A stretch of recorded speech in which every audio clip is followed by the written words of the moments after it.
Distant traffic. A single match struck. Wind through an alley.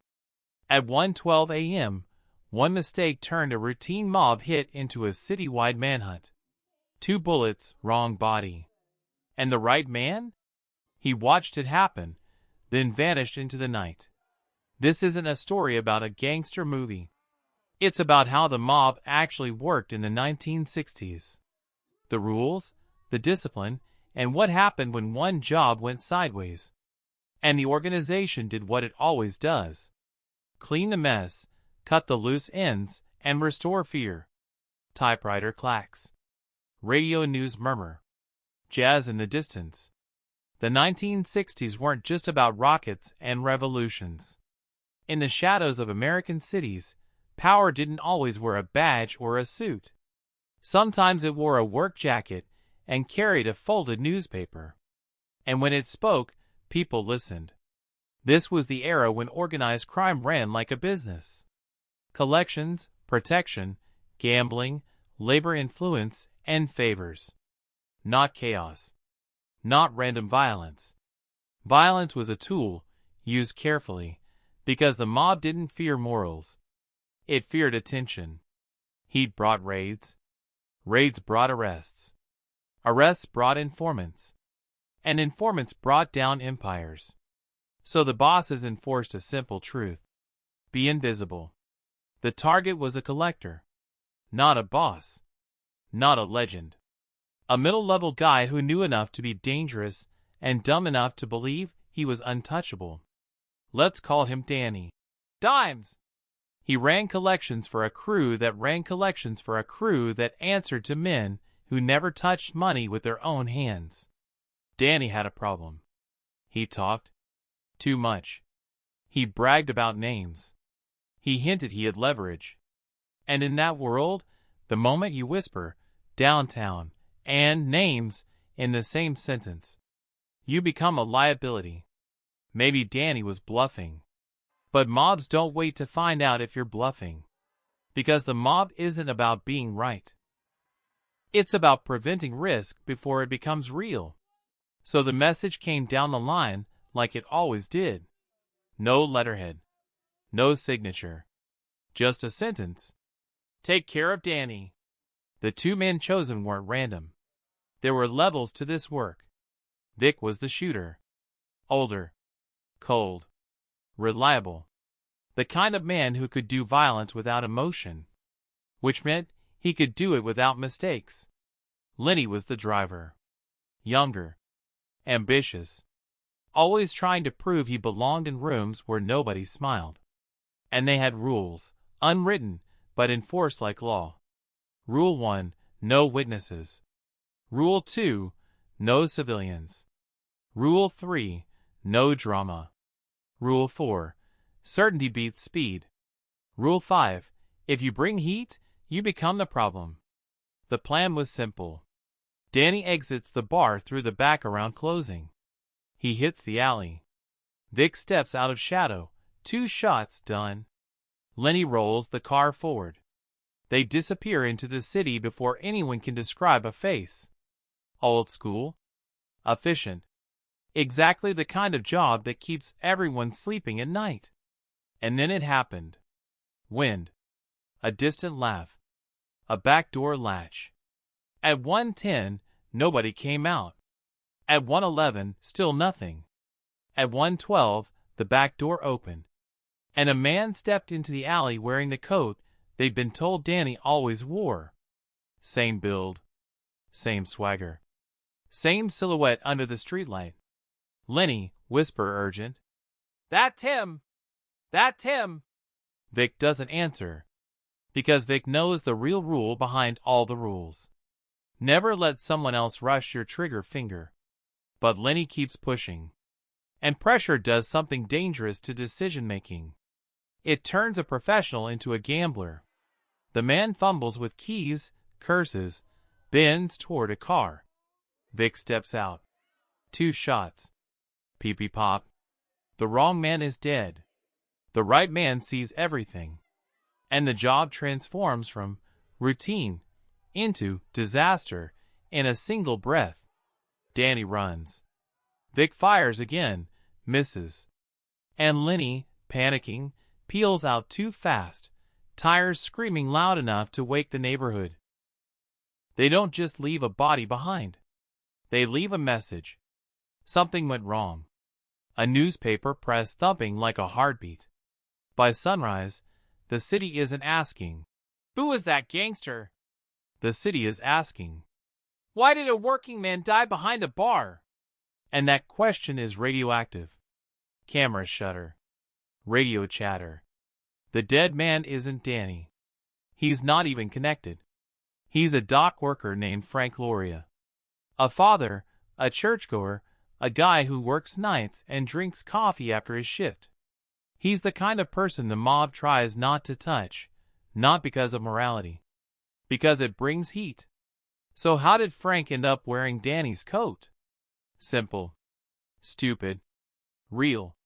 Danny borrowed it a week earlier. Spilled a drink, laughed it off, took Frank's spare jacket from a trunk, and never gave it back. Frank grabbed whatever was there, because he was cold and tired and just wanted to go home. Same coat. Same alley. Wrong man. That's how mistakes happen in the real world. Not through complicated conspiracies, but through ordinary details nobody double-checks. News radio. Mayor calls for action. By morning, this isn't organized crime business. This is a headline that makes politicians sweat. Because the public can tolerate a lot. Until they feel like violence is random. Random means anybody can die. Random means the system isn't contained. Random means voters demand someone do something. And cops don't ignore outrage. They follow it. Because outrage gets budgets, overtime, task forces, promotions. A wrong body hit doesn't just create a murder investigation. It creates momentum. Detectives start pulling files. They start asking old questions again. They start leaning on informants. They start watching bars and wiretapping phones. And every small criminal who used to feel safe suddenly feels hunted. This is what the mob feared most. Not one murder charge, but the domino effect. Ice clinking in a glass. That same day, the bosses meet. Not in some cinematic mansion. In a cramped room behind a storefront where the wallpaper is peeling. And the first thing they talk about isn't grief. It isn't Frank Loria. It isn't Danny. It's one word. Boss, calm, deadly. Witnesses. Because witnesses are not just danger. Witnesses are currency. They can be bought, threatened, flipped, or erased. Then the boss asks the question that decides who survives the week. Boss, who gave you the details? Because in that world, bad information is betrayal. Even if it's accidental. And that's when the truth lands like a punch. The routine was wrong. The code detail was wrong. The timing was wrong. Not because someone set them up. Because someone was careless. And carelessness is unforgivable when it costs you the one thing you can't buy back. Silence. Distant siren. A clock ticking. In every botched hit, there's a second story. The story of who panics. Because panic makes people talk. It makes people drink. It makes people run. It makes people confess to girlfriends, brothers, bartenders. People who can't keep secrets under pressure. Lenny is the danger now, even if he doesn't know it. He's young. He's rattled. He keeps replaying the tires squealing, the body hitting the ground, Danny's face. And he keeps thinking the same thing. They're going to blame me. He's not wrong. Because the organization doesn't just punish failure. It isolates it, cuts it off, throws it into the river so the rest of the system looks clean. That's the real mob rule. The organization must survive the individual. Muffled TV, low volume. Meanwhile, Danny disappears. Not because he's smart. Because fear is an excellent motivator. He bounces between relatives, basements, back rooms. He uses payphones. He keeps moving. And now Danny has something that makes him more valuable alive than dead. He has a story. He can tell police exactly what he saw. He can tell rivals who ordered it. He can trade names for protection. In mob terms, Danny isn't just a liability. He's an open container of gasoline near a match. So the bosses make the decision that always follows a mistake. Finish the job. Now. Not tomorrow. Not next week. Before Danny finds a way to turn survival into revenge. Because once someone survives a hit, they don't just fear you. They fear you, and they hate you. That's when people flip. Engine idling low, almost silent. The second attempt isn't rushed. This time the instruction is simple. Don't shoot a coat. Don't shoot a silhouette. Don't shoot a maybe. Get close enough to see his face. Because when heat is rising, the margin for error becomes zero. Vic and Lenny stake out a location tied to Danny's family. Not the bar. Not the alley. Somewhere quieter, away from eyes. Danny is exhausted, paranoid, jumpy. He checks windows. He checks locks. He doesn't sleep. And the thing about paranoia is this. It keeps you alive, until it makes you predictable. People hiding always return to one place. The place they think is safe. The place that feels like home. That's where they find him. A knock. Then silence. Danny hears the knock and freezes. He doesn't call out. He doesn't ask who it is. Because he already knows. He opens the door a crack. And there's Vic, calm as a man delivering groceries. Danny's face changes in real time. Confidence to confusion to fear to pleading. Danny starts talking fast, spilling bargains he hasn't even formed yet. But the mob doesn't negotiate with liabilities. Vic does the job. Quick. Quiet. Close. 2 muffled pops. The second hit succeeds. But here's the part people miss. Success doesn't undo the mistake. Frank Loria is still dead. The headlines are still printed. The investigation is still awake. And now there are 2 bodies connected by rumors. That's not cleanup. That's escalation. Church bell far away. Organizations built on secrecy respond to exposure the same way every time. They apply pressure in every direction. They send condolences through intermediaries. They offer money to Frank's family, quietly, anonymously, like a shameful donation. They lean on the bar owner to keep his mouth shut. They warn the neighborhood not to talk to police. And they start tightening internal discipline. Because after a public mistake, bosses don't ask, "How do we avoid this again?" They ask, "Who caused this?" And they eliminate the answer until the question stops being asked. That's where Lenny comes in. Footsteps. A car door closing somewhere. The driver is almost always the first to crack. Drivers hear the screams. They see the body. They feel the chase. Shooters compartmentalize. Drivers replay. And Lenny can't stop replaying. He thinks the cops are behind him. But he's more afraid of his own people. Because he knows how organizations manage embarrassment. They don't forgive it. They bury it. A friend tells him to relax. A bartender pours him a drink. On the house. A familiar voice says, "Come talk. The boss wants to clear the air." And Lenny believes it because he wants to believe it. Narrator. Hope is the most dangerous drug in a criminal organization. Because it makes you walk into rooms you shouldn't. He gets into a car.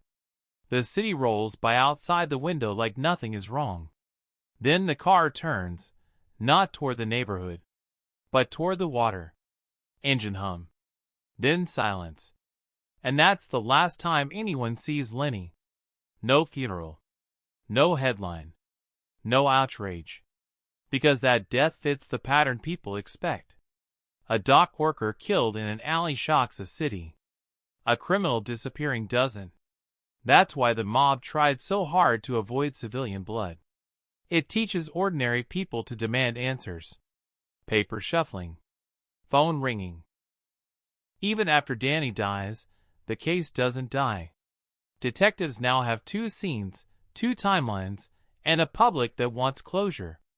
They start connecting dots. The bar, the alley, the whispers, the phone calls. They pressure the bar owner. They interrogate Danny's associates. They watch who shows up to funerals. And sometimes, just sometimes, a wrong body hit creates the one thing the mob can't control. A witness who isn't afraid of prison because they've never been to prison. A civilian who saw a car, a face, a license plate, a detail a gangster would never notice. That's the long-term damage. Not the dead target. Not even the money lost. It's the opening created in the wall of silence. People say, mob rules, like it means honor.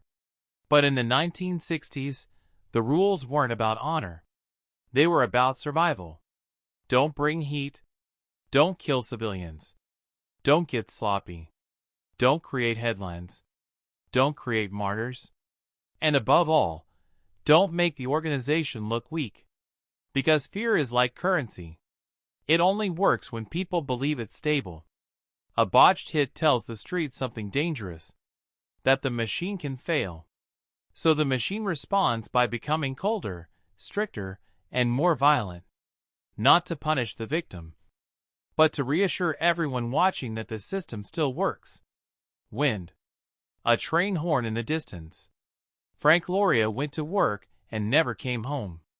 Danny, Dimes, ran for his life and lost it anyway.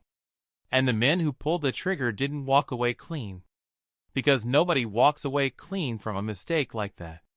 In mob logic, the job isn't complete when the target is dead. It's complete when the story stops spreading. But some stories don't stop. They linger in neighborhoods, in whispers, in the way people look at alleys at night. Because the scariest thing isn't that the mob could kill you. It's that, sometimes, they could kill you by accident. Newspaper press fades out.